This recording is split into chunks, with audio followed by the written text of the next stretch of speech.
নদী তীরবর্তী যে ভোট কেন্দ্রগুলো রয়েছে সেগুলো কিন্তু ট্রলার যোগে মালগুলো রয়েছে, সরঞ্জাম রয়েছে, বিশেষ করে ব্যালট বাক্স অন্যত্র নিয়ে যাওয়া হবে। মোড়েলগঞ্জ কিন্তু 16টি ইউনিয়ন, একটি পৌরসভায় 100 যে কথাবার্তা আমাদের সুশৃঙ্খলভাবে নির্বাচন হবে এবং আমাদের নিয়মকানুন অনুযায়ী আমরা সেখানে ভোট গ্রহণ করব। কোনো বাড়ি কোনো দেওয়া খাওয়া কোনো চলবে না। আমাদের সশরীরে আমাদের দায়িত্বে চা পানি খাওয়া চলবে। আমাদের থেকে উপরের থেকে যে নির্দেশনা আসছে সে মোতাবেক যা যা প্রয়োজন আমরা সব নিয়ে যাচ্ছি এবং আমরা সঠিকভাবে দায়িত্ব পালন করব। এখানে কোনো দায়িত্বের ত্রুটি হবে না ইনশাল্লাহ।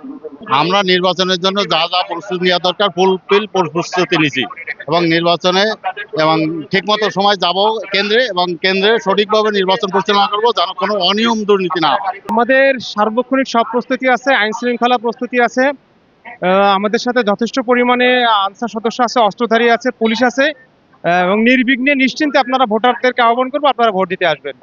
কোনো ভয় নেই। সরকার এবং নির্বাচন কমিশন সম্পূর্ণ সুষ্ঠুভাবে নির্বাচন গ্রহণের জন্য সর্বরকমের প্রস্তুতি গ্রহণ করে। দর্শক, আরেকজন ভোট গ্রহণকারী কর্মকর্তা